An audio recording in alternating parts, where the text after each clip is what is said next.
And here's the question. I don't know what those farmers are ultimately going to do, but I know they are not going to easily give up their productivity, their heritage, nor are the Aboriginal people whose grinding stones are on the ridge, nor are the environmentalists who know that that koala colony is another one going west.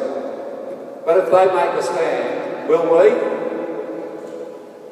I told them, I didn't know what their plans were, but if that goes ahead and they do make a stand, I'll guarantee 100 people from Hobart will come up to stand with them. And I did explain to them that Sydney had 20 times as many people as Hobart, Brisbane 10 times as much. But I'm just talking about what I can contribute, not what somebody else can. And down on Bruny Island, they're going to resume logging. This is south of Hobart, the wonderful holiday place, Aboriginal heritage, magnificent and unique wildlife, as well as truffles and fudge and wine. They're going to resume logging of the one safe place left on the planet for swift parrots, the fastest parrots on the planet. They're going to log where they nest. They come up to feed in winter on a big spectrum of woodlands between Preston and Adelaide. Massive flocks used to exist. Now they're down to 1,000 breeding pairs and they're dropping in numbers every year. And they depend upon old growth trees to drop their branches for them to nest in. And they nest on the southern coastal areas, and their prime area is Bruny Island. That's their prime last stronghold. And we, as a nation, have an environment minister, and Tasmania as a state has an environment minister who's ticked off on destroying those trees and those nests, and no birds, on accelerating the path to extinction of this wondrous creature that ought to be in the lifetimes of our grandchildren, as well as its own grandchildren. But we are, for the sake of money for a few, unnecessarily going, now what will I do come January? Do I stand aside as a silent witness and say, this is terrible, or write a letter to the paper, or an unreplied letter to the Minister for the Environment? I don't know, ladies and gentlemen. What I do know is, like all of you, my conscience is hurting greatly. I am a non-violent person. But where do we not stand against violence? And these days, by the way, through the corporate sector onto the political body politic, if you stand in front of a chainsaw going to cut down a swift parrot nest tree in a Bruny Island forest, you are potentially facing 4 years in jail. They cut it down. It's criminal behaviour, if you ask me, and make money. You stand in the way of defence of your grandchildren and their rights, a la His Holiness encyclical, and you face up to 4 years in jail. Is it going to put us off? Are we risking our wealth? I don't know. What I do know is this: it's a beautiful planet, and we are the custodians, and we are the line between it going to destruction and being there for all future generations. And I have yet to find a human being who didn't have in their heart the wish that this planet and its beauty was protected. I've yet to find a human being, if you dig deep enough, who doesn't want to look after those children on their room, let alone their mums and dads. What's required there is leadership. What we read in this book is leadership. What we are called upon as wealthy, intelligent people in the world's, one of the world's 4 oldest democracies, is each of us to be leaders. And if we do that, this beautiful planet will be there for decades, generations, centuries to come. I am, through all of this, an optimist. I have seen in my own lifetime wonderful changes.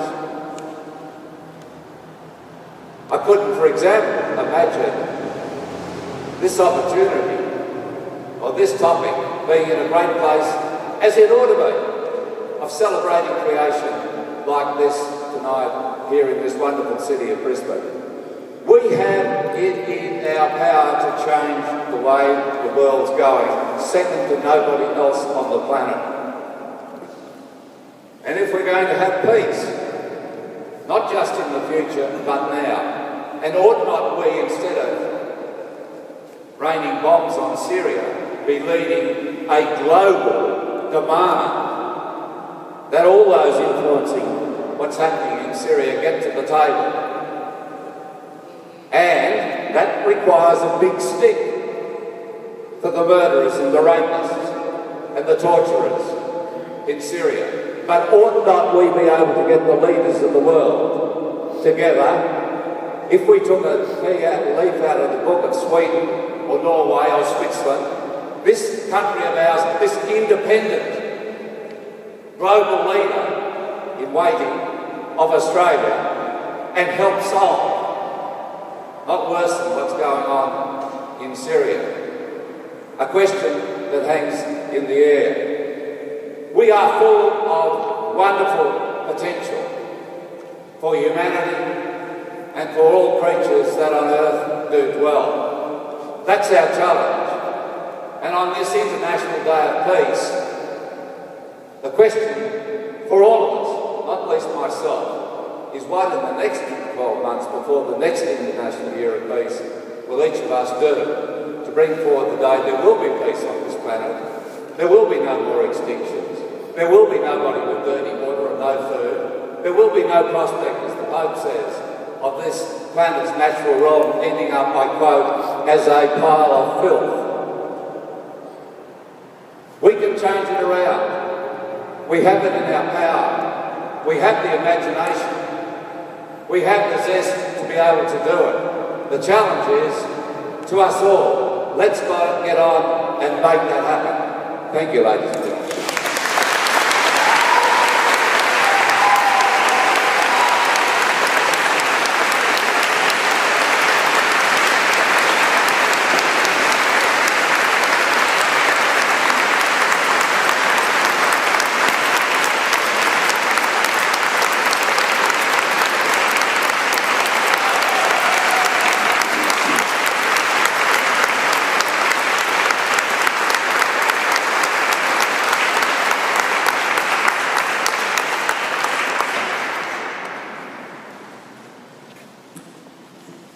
Thank you. You've certainly thrown down the gauntlet. It falls to my colleague, Dr. Noel Preston, to offer the vote of thanks. Thank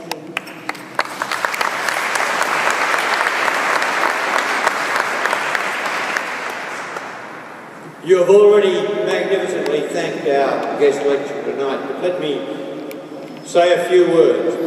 First, I want to associate myself with the acknowledgement of the traditional owners of the land on which this cathedral and indeed this city is built. And also, before I thank our lecturer, I want to salute those who have initiated and organised this Brisbane Peace Lecture.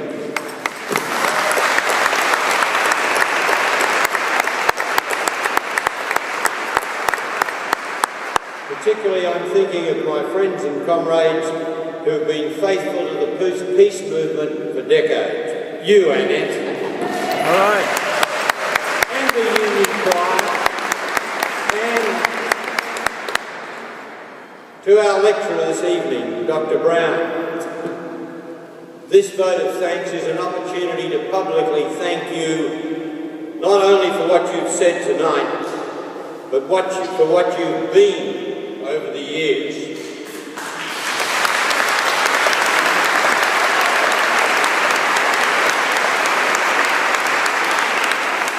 One of your biographers accurately dubbed you as a gentle revolution.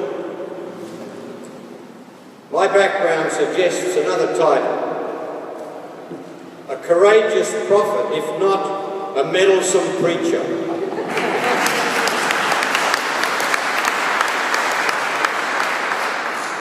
I recall, but you may not, Bob, walking with you up Roma Street here in Brisbane with many thousands behind us at the head of a Palm Sunday peace march during the 1980s, in the days of People for Nuclear Disarmament, and before there was a Senator, Bob Brown. It was for me an opportunity to have a conversation with this young man who was already an inspiration to so many. You made a profound impression then, as you have tonight, Bob. Indeed, I recall after that Palm Sunday telling others there was something saintly about your presence. And I trust that after your years in Canberra, you are able to grow again in sanctity. I have another particular memory of your passionate leadership. At that time in 2003, when Australians in their hundreds of thousands rallied against the Bush, Blair, Howard war in Iraq. From platforms around the country, you warned of consequences that we're still living with. With the voice of a prophet, you brought compassion and empathy to the cold calculations of conventional politics, as you have so many times, challenging the then Prime Minister and his two collaborators. You said, of course we don't see you as a terrorist, but what do the mothers of Baghdad think? Have you asked them? Or have you not, like Saddam Hussein, have you not the heart to feel the terror of these mothers? So thank you, Bob Brown, for not only being a voice for the planet and its life forms, but for continuing to present a politics of hope, a politics of soul and compassion, a politics of sustainability over conventional capitalism, yet one that isn't soft-headed, but has realistically made a difference. Like Martin Luther King, like Mahatma Gandhi, like Nelson Mandela, your agenda has broadened over the years, as it must, for not only are all life forms interconnected, but so are the social, political and economic issues facing our species as the guardians of peace and sustainability. And in tonight's address particularly, you have clearly articulated not just a broad understanding of peace, but a deep understanding. Thank you for reminding us. We are the universe aware of itself. We are bonded to the wild planet. And deep within all of us, there is a powerful love of the planet. And the threefold program you pointed to after the brief exegesis of the papal encyclical, the choice which confronts us, democracy or guns, the advocacy for global institutions and for the global value of each person's vote, to give permission to those who would exercise power. You said that democracy is central to peace on earth and central to saving the environment. And secondly, you reminded us that our use of money, our use of our resources to support the vulnerable and the changes that need to be made is vital. And thirdly, you implored us to act, and to act now. You challenged us to act before the next International Year of Peace in costly ways, to act directly, to disrupt the powers that feed environmental unsustainability and violence in our world. So above all, you've rallied us to the facing our global community that there is no peace without environmental security, and that there can be no lasting environmental sustainability without an end to war. Please join me again in thanking the 2015 Brisbane Peace Lecturer.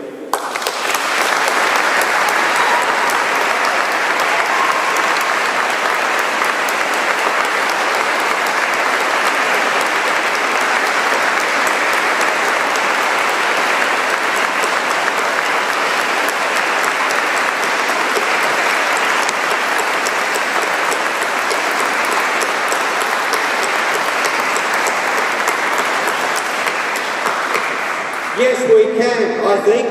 Yes, we can.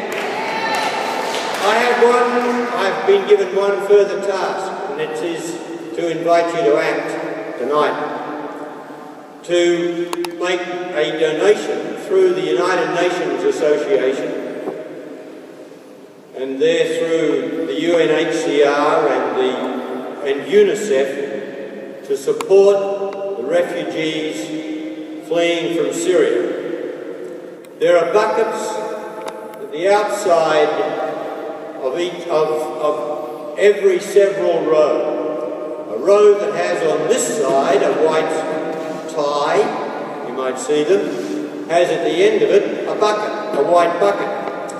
And we want you to pass them along and to fill them as generously as you can, so that this collective collection will go directly through the United Nations Association here to the funds that are supporting those people you're seeing daily on your television sets.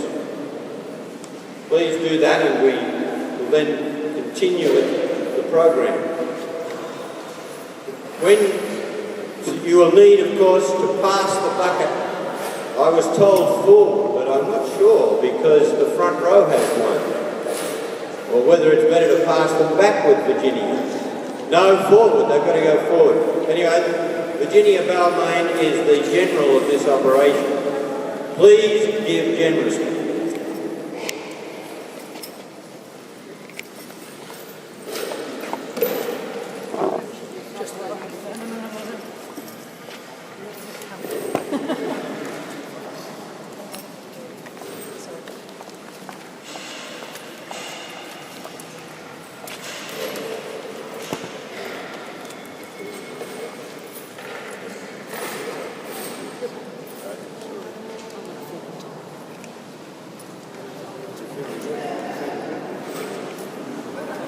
Thank you. I can see and hear the buckets moving. For some concluding remarks, I'd invite Clem Campbell, President of the local UNAA, to return to the podium.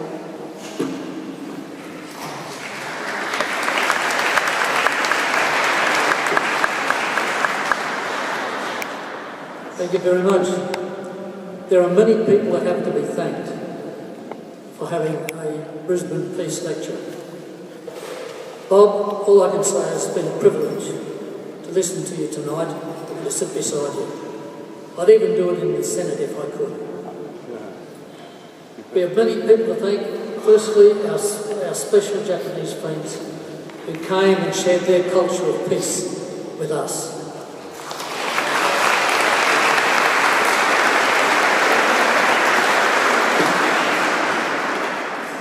To the community of St John's, Marion, can you please take back to your whole community the thanks of the public of Brisbane and also the United Nations Association to be able to have this beautiful venue for our Brisbane Peace Lecture.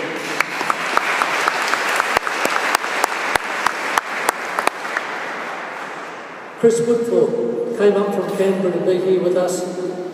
I'd like to say thank you for coming and being part of this fourth Brisbane Peace Lecture. He is in demand for all the other states.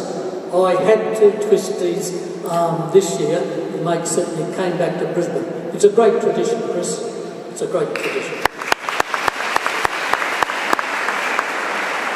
To our union choir, thank you. Such an important part. But we celebrate peace through our singing, through our culture, and through our art. And this is what you demonstrate tonight. Thank you. There are so many people within the United Nations organisation here in Queensland I've got to thank. There's Annette, and Vicky, and our cameraman over there, Michael, Sarah, Alan.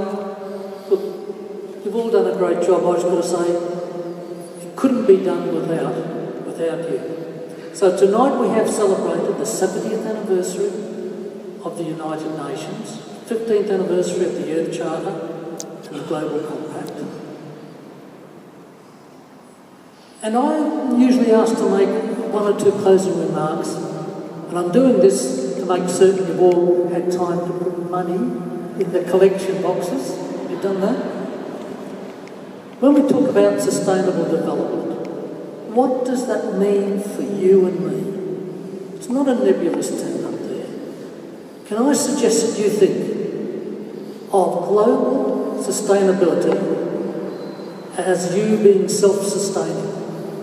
How can you be more self-sustaining with yourself, your family, your neighbourhood, your town and your city, and as a nation as a whole?